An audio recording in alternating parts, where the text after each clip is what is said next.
Well, the chaos trailing the cash scarcity has assumed a worrisome dimension, with the organized private sector raising the alarm that the crisis has grounded the economy. Members of the organized private sector, including the Lagos Chamber of Commerce and Industry, the Nigerian Employers Consultative Forum, the Nigerian Economy Summit Group, as well as Nigerian Association of Small and Medium Enterprises and the Nigerian Association of Small-Scale Industrialists, spoke in separate interviews yesterday with journalists, and that happened as the cash scarcity sparked another round of violence somewhere in Ogun State, southwest Nigeria yesterday, resulting in the razing of 2 banks and the destruction of the local government council secretariat in Shagamu. Well, that's on one hand. What we're looking at this morning is Nigeria's dollar inflow dropping to a 5-year low of $16.93 billion in the third quarter of 2022. That's a 43.9% fall from the $30.18 billion recorded in the same period of 2021, and a 13.2% decrease from the $19.5 billion received in the preceding quarter. That's the latest data that we saw from the Apex Bank, that's the Central Bank of Nigeria. We'll look at that, what's responsible, and when we look at the factors, how do we make things better as far as this particular focal point is concerned. This is Business Rendezvous. My name is Dennis Ofik, your anchor once again this morning. Let's quickly take a break here. When we return, we'll look at the reason for the dollar inflow drop and the factors attributed for that with a business analyst on the show, talking about Dr. Paul Igareva. Please stay with us. It's joining us via Zoom. We'll be back. Enable us connect with our guest, who of course has joined us all the way from Washington, D.C. In the U.S. He's a business analyst and of course consultant as well, talking about Dr. Paul Igareva. Good morning, Dr. Paul, if you can hear me. Good morning. All right, good to have you join us on the program this morning. So a quick one. Now, net FX flow through the Nigerian economy was $7 billion in third quarter of last year. That's a major fall in 5 years. I don't know what factors you think could actually be responsible for that. Well, many things could have been responsible. Of course, we are in the election season. And that usually plays a significant role in the decision-making for transferring these funds. Of course, with change of government and all the actors angling for supremacy in the control of the electoral results, it sort of makes investors a little bit nervous. So everyone is a little bit more conscious in the directions where they will move their funds, and that could have been a significant part of the reason why people are sort of being cautious and holding on to funds at this point. The current CBN policy, I mean, is playing any role in all of this?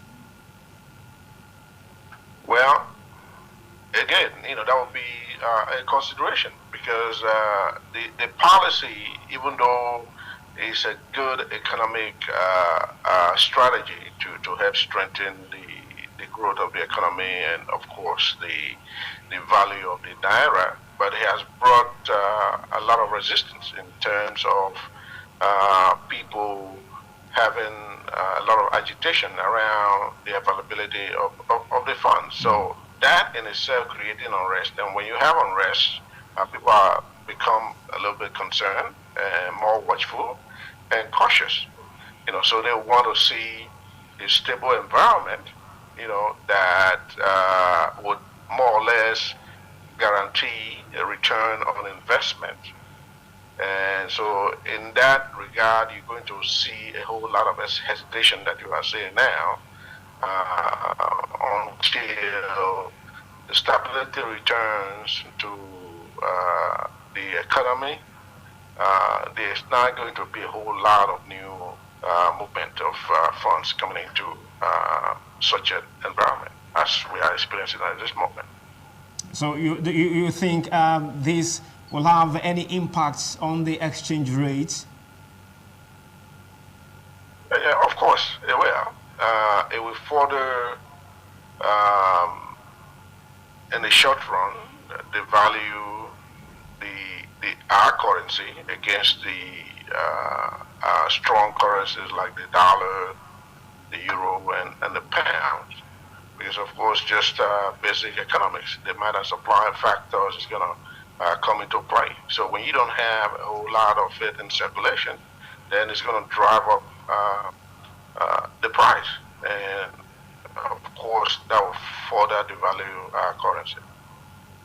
So, Dr. Paul, let's bring a bit of politics into all of this. Now, the elections is around 4 days. 4 days now. In 4 days' time, we'll have the general elections, 2023, of course. Now, if you have the opportunity to have interaction with any of the front line candidates, what would you be telling them, going by what we are talking about? What would you be telling them on the need, on the kind of policy that they need to address to ensure that this doesn't be the case when they eventually come on board?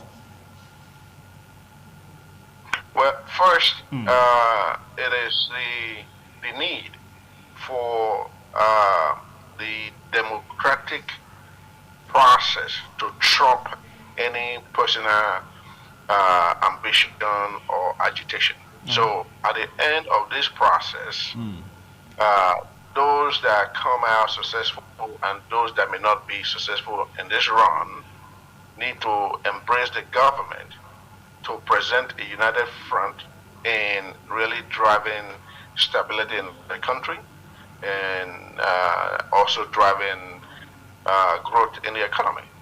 So there has to be peace at the end of all of these agitations, and that will help stabilize the economy, because investors are very cautious in bringing in new money into an environment that has instability. You know, when you can't relatively predict the success of your venture, then there'll be hesitation in moving money into that environment, because at the end of the day, the investor is looking out for number one, that's himself. So when you put in money, you have to be able to predict that the return on investment warrants such risk that you are taking, because of course there are other avenues where this money could go, not just an African environment or Nigeria for that matter. So there's a competition there, and some of the things that are really taken into considerations, political climates come into play. Is there stability in government? The rules of engagement, are they clear enough? And where the disagreements, adjudication, would that be in an environment that has stability and the rule of law is guaranteed, and people can engage freely, without intimidation, harassment, or insecurity that might come into play? You have to understand that, particularly in Nigeria, there are other things that even make this a little bit difficult. You have the issue of power that becomes very costly in a manufacturing environment where you have now generated your power on a daily basis using diesel. And then you have the infrastructure, many cases or many areas that are not really developed. So a lot of times some of these companies, in a Greenberg environment where you're actually coming to set up shop or set up a manufacturing base, you have to also be ready to invest in infrastructure that ought to have been there. So there's a whole lot of these concerns. You do not want to throw insecurity or political instability into that mix, because it's already very risky to do business in that economy. So just before I let you, what exactly would you be saying to the outgoing administration? Is there anything Is there anything, no matter how little, that can still be done to ensure stability of inflow of the dollar into the economy? Well, I can see that the president is on the right path. I read the other day about the extension of the 200 Naira notes. Hopefully that will ameliorate the tension that is there now. If you can have that in circulation, what we don't want to see is the rioting and the extreme protest, being played in front of the world. We do not want that. That just further continue to create that doubt, that present the country as unstable, and the people not able to follow through a legal process in presenting their differences or their concerns. So we really want to guide against that. There should be no need to have nothing more than a peaceful agitation, a peaceful protest. To be setting buildings on fires and breaking into banks and all of that. It just present the country in a bad light. And so the present administration needs to continue to listen to the people and act decisively and timely in addressing concern. Now, when people feel like their issues are being addressed, they are less likely to take extreme stance. Because at the end, the extreme stance does not benefit anyone. It just creates more problem in the economy. It sets us back in the Committee of Nations, and everyone pays at the end. Even the structures that end up getting burned or getting destroyed is going to have to be rebuilt. And at some point, we all pay for that, even including those that may have taken part in its destruction. So it is something that we must prevent. Okay. When people feel like their issues are being addressed, their concerns matter, their needs matter, then they are less likely to take, decisions that would not be, would not really put the country in a good light. All right. We really have to guide against that. Okay, Dr. Paul Egareva is, of course, a principal business analyst and, of course, consultant, international business development division of GEMForce Global Systems, LLC, Washington, D.C., all the way in the U.S. Joined us on the show via Zoom this morning. That's our time. We appreciate you. Hopefully, we'll get to bring you again. We'll have more time then. All right, thank you.